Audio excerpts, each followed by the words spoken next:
నమస్తే. ఇప్పుడు మీరు చూడబోతున్న వీడియో ఖచ్చితంగా మీకు ఉపయోగపడుతుంది, నచ్చుతుంది కూడా. మరి మీకు నచ్చిన విషయం నాకు తెలియాలి అంటే ఈ వీడియోని మీరు లైక్ చేయాలి, షేర్ చేయాలి, అలాగే మన ఛానల్ని సబ్స్క్రైబ్ చేయాలి. మీ సపోర్ట్ని నాకు అందిస్తారు కదా. ఓకే, ఇప్పుడు వీడియోని స్టార్ట్ చేద్దాం. నమస్తే, వెల్కమ్ టు అవర్ ఛానల్. నేను పద్మిని. ప్రస్తుతంతో పాటు ప్రముఖ ఆధ్యాత్మికవేత్త, ఆస్ట్రాలజర్, లలిత ఉపాసకురాలు శ్రీమతి ఆకిళ్ల శ్రీలక్ష్మి గారు మనతో పాటు ఉన్నారు. మాట్లాడదాం. నమస్తే అక్క.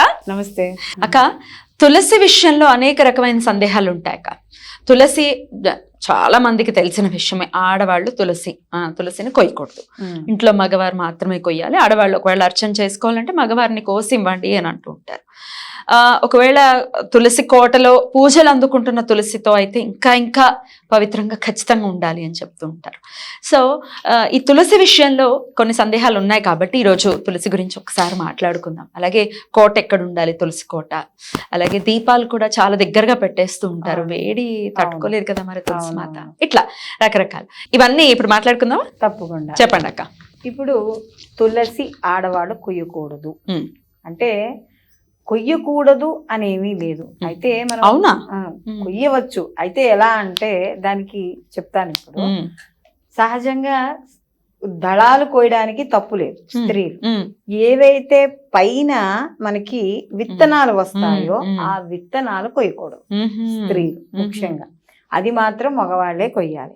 ఓకే, ఆకులా కోసుకునేటట్టయితే పర్వాలేదు. అది కూడా ఏంటంటే మనం ఏదైతే ఇప్పుడు మామూలుగా మనం తులసి చెట్టు ఉంటుంది. తులసి చెట్టు ఎలా పెడతాం, ఉత్తరానికి కానీ తూర్పుముఖంగా, అంటే ఈశాన్యం, పూర్తి ఈశాన్యంలో బరువు ఉండకూడదు కాబట్టి పూర్తి ఈశాన్యానికి పెట్టకూడదు తులసి మొక్కని. కొద్దిగా తూర్పు వైపుకి కానీ పెట్టుకోవడం ఉంటుంది. మామూలుగా అయితే 4 దిక్కుల్లో ఎక్కడ పెట్టుకున్నా పర్వాలేదు. అయితే మనకి అర్ఘ్యం ఇచ్చేటప్పుడు సూర్యుని తూర్పు వైపు తిరిగిస్తాం కాబట్టి ఆ నీళ్ళు తొందరగా తులసి చెట్టులో పడతాయి. మనం పూజ చేసుకునేటప్పుడు తూర్పు వైపు తిరిగి చేసుకుంటాం కాబట్టి ఎక్కువగా తూర్పు వైపు ఈ తులసి మొక్కను పెట్టుకోవడం అనేది జరుగుతుంది. ముఖ్యంగా బేసిక్ నియమాలు కానీ చూసుకుంటే తులసి చెట్టు దగ్గర ముగ్గు వేయకుండా పూజ చేయకూడదు. మొదటిది మనకి పొద్దున్న సాయంకాలం కూడా, పొద్దున పూట మామూలుగా మనం ముగ్గు వేసుకున్నప్పుడు సాయంకాలం కూడా సంధ్యాదీపం అని మనం పెట్టుకోవడం అనేది ఉంటుంది. ఇప్పుడు రోజులు ఎవరికి ఖాళీలు కుదరక ఏమి సంధ్య ముగ్గని వేస్తారు సాయంకాలం పూట. పొద్దున్న సాయంత్రం కూడా సాయంకాలం పొద్దున పూట ఏంటంటే మామూలుగా మనం పెద్ద పెద్ద ముగ్గులు వేసుకుంటాం. సాయంకాలం లోపల ఇల్లు తుడుచుకున్నప్పుడే బయట కూడా తుడుచుకుని ఒక 2 చుక్కలు నీళ్ళు ఇలా చిలకరించుకుని 2 గీతలు గీస్తాం.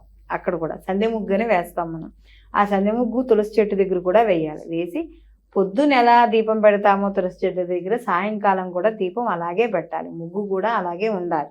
అక్కడ మామూలుగా తులసి చెట్టు దగ్గర ఏదో చాక్పీస్తో ముగ్గు కాకుండా వరి పిండితో తులసి చెట్టు దగ్గర మాత్రం ప్రత్యేకంగా ముగ్గు వెయ్యాలి. ఎందుకంటే ఇవన్నీ లక్ష్మీ కటాక్షానికి, ఆ ఇంటి సౌభాగ్యానికి, ఆ ఇంటి సిరి సంపదలకి, ఆరోగ్యానికి, అన్నింటికీ కూడా ఇవన్నీ మనం అలాగే తులసి యొక్క గాలి కూడా చాలా మంచిది. ఎందుకంటే రాత్రిపూట ఆక్సిజన్ విడుదల చేసే మొక్క కూడా మనకి తులసి మొక్క. ఎందుకంటే తులసి గాలి చాలా మంచిదని చెప్తారు. ఆయుర్వేద ప్రకారం కూడా మనకి జలుబులు వచ్చినా ఏం చేసినా కూడా మనం ఏం చేస్తాం, గబుక్కు మన పిల్లలకి ఏమైనా వచ్చినా తులసి నీళ్లు తాగడం ఇవన్నీ చేస్తాం. అయితే ఈ తులసి చెట్టు దగ్గర బట్టలు ఆరేయడం పైన ముఖ్యంగా అది కొంతమంది నీళ్లతో ఉన్న బట్టలు ఆరేస్తూ ఉంటారు. ఆ నీళ్లు తులసి చెట్టు మీద పడతాయి. ముందర నియమాలు తెలుసుకుంటే మనకి సరిపోతుంది. తులసి చెట్టు పైన బట్టలు ఆరేయకూడదు. అలాగే తులసి చెట్టు దగ్గర తల దువ్వుకోవడం. ఎప్పుడైతే తులసి చెట్టు దగ్గర తల దువ్వుకున్నామో ఆ వెంట్రుకలు తులసికి చుట్టుకుని ఉంటాయి. అక్కడ వెంట్రుకకి ఎక్కడైతే ఆ తులసి చెట్టుకి చుట్టుకుని ఉన్నాయో ఆ ఇంట్లో స్త్రీ గాని పురుషులు గాని అనారోగ్యానికి గురి అవుతారు. అందుకని ఇంట్లో ఏమైనా అనారోగ్య సమస్యలు తరచుగా వస్తున్నాయి ఉంటే మీరు ప్రతి 2 రోజులకు ఒకసారి తులసి చెట్టుని గమనిస్తూ ఉండండి. మన వెంట్రుకలు కానీ వెళ్ళి దానికి ఆ తులసి చెట్టుకి కానీ చుట్టుకుని ఉన్నాయంటే తప్పనిసరిగా ఆరోగ్యకరమైన సమస్యలు ఆ ఇంట్లో ఎదురవుతాయి. అలాగే మనం ముఖ్యంగా తులసి చెట్టు కింద దీపం పెట్టడం కోట్లోనే ఉంటుంది, నల్లగా అయిపోతుంది, ఆ పైన వేడి తగులుతుంది, నిద్రపోతుంది, ఇలా రకరకాల సమస్యలు. లేకపోతే మనం ధూపం గుచ్చేటప్పుడు, స్టిక్లు పెట్టేటప్పుడు జాగ్రత్తలు వహించకపోవడం. అలాగే తులసి పెరిగిపోతుంది కదా అని చెప్పి ఏం చేస్తారంటే ఏదో పేక్క ముడేసేసినట్టుగా గట్టిగా దగ్గరికి లాగేసి, ఎప్పుడు తులసి మధ్యలో గట్టిగా ముడి వేయకూడదు. అమ్మవారిని మనం ఒక స్వరూపంగా భావించినప్పుడు చూడండి, మనం క్షీరాబ్ద్వాదశికి కొంతమంది అయితే అమ్మవారి యొక్క రూపం కింద అవును, చేస్తారు. పైన చక్కగా మొహం పెట్టి చక్కగా చీర బట్టలు కూడా కడతారు. అదే చీర కట్టి ఇవన్నీ చేస్తాం. అవును. అలాంటప్పుడు ఆ పైన ఎక్కడైతే ఉన్న కొమ్మలు పెట్టి అమ్మవారి పీక నొక్కేసినట్టుగా అయిపోతుంది. ఖచ్చితంగా. అలా కాకుండా ఇంట్లో ఎవరైనా మగవాళ్ళు ఉన్నప్పుడు ఎవరైనా సరే మగవాళ్ళు స్నానం చేసి మంగళవారం, శుక్రవారం, ఆదివారం ఈ 3 రోజులు కాకుండా మనకి అలాగే ఏకాదశి, ద్వాదశి తిథులు కాకుండా ఉన్నప్పుడు ఆ పైన ఉన్న వెన్నెలు అంటే విత్తనాలు ఉంటాయి కదా, అవి తీసేయాలి. లేకపోతే కిందంతా ముదిరిపోతుంది. ముదిరిపోయి ఏమవుతుందంటే మొక్క ఎదగదు. ఎప్పుడైతే ఇవి తీసేసామో మనకి మళ్ళీ చిగురు వస్తూ ఉంటుంది, చెట్టు ఎదుగుతూ ఉంటుంది. అందుకనే ఇంటి తులసి చెట్టుని బట్టి ఆ ఇంట్లో యొక్క వైభవాన్ని కానీ ఆ ఇంట్లో యొక్క సుఖ సంతోషాలను కానీ మనకి కొంత కనబడుతూ ఉంటుంది మనకి. అందుకని ఏదైనా చెట్టు నిద్రపోతే చాలా భయపడిపోతాం. అంత భయపడిపోవాల్సిన అవసరం ఉంటుందంటారు? అంటే ఖచ్చితంగా ఏదైనా కొంచెం చెడు గాలి తగిలినా మీరు అన్నట్టుగా ఇట్లా జుట్టు అది చుట్టుకుపోవటం అట్లాంటివి జరిగినా కూడా ఖచ్చితంగా తులసి నిద్రపోతుంది. చాలా బెంగ పెట్టుకుంటారు నిద్రపోతే. అవును, అట్లా ఏమవుతుంది అంటారు? అలానేం కాదు, కానీ ఏంటంటే ఒక్కోసారి మనకి సూచన తెలుస్తుంది. అంటే ఇప్పుడు ఏవి అన్ని నియమాలు పాటిస్తే ఇంట్లో నిద్రపోయింది అనుకో, ఎండకి ఎండ తగులుతుంది, నీళ్ళకి నీళ్ళు వస్తుంది.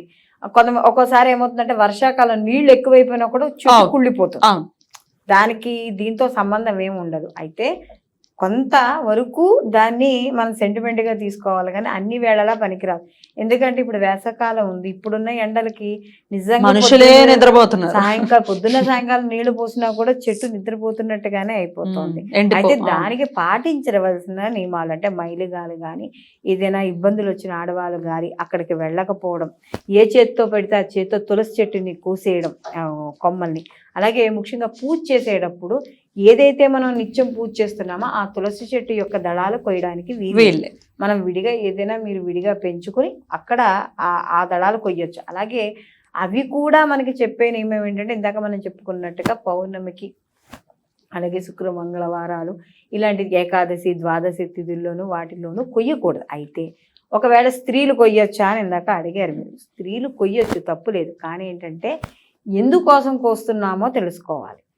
తప్పనిసరి పూజకే, కేవలం పూజకు మాత్రమే కొయ్యాలి. విష్ణుమూర్తికి ఇవ్వాలి, సమర్పించాలంటే కొయ్యాలి. ఇప్పుడు లేదు, మా ఇంట్లో ఏకాదశి సత్యనారాయణ వ్రతం చేసుకుంటున్నాం, మాఘమాసమనో కార్తీక మాసమనో ఫ్రెష్గా తెచ్చుకోవాలి పూలు, పైన బూడంత వనం ఉంది, ఏం చెయ్యాలి? మగవాళ్ళైనా ఆడవాళ్ళైనా వెళ్ళి, నాయనా ఇది నీ పూజ కోసమే నేను కోస్తున్నాను తప్ప నా యొక్క వ్యక్తిగతమైన ఆనందం కోసం కానీ నా దాని గురించి కానీ నేను దేనికి కొయ్యట్లేదు. నీ పాదాలు చెంతకాయని మనసుకి తులసి అమ్మవారికి కూడా మనం అలాగే దండం పెట్టుకోవాలి. అమ్మ నువ్వు విష్ణుమూర్తికి చాలా ప్రీతికరం, నిన్ను సమర్పిస్తూ ఒక్క దళాన్ని సమర్పిస్తే ఆ విష్ణు యొక్క అనుగ్రహాన్ని నేను పొందడం జరుగుతుంది. కాబట్టి నేను స్వామివారి పాదాల ముందు నిన్ను చేర్చడానికి కోస్తున్నాను అని చెప్పి అమ్మవారికి దండం పెట్టుకుని ఆ యొక్క తులసి దళాన్ని కోసి చేయవచ్చు. రైట్. ఎందుకు ఏకాదశి, ద్వాదశి తిథుల్లో కోయకూడదు అంటే మనకి మామూలుగా చెప్పుకుంటే అంటే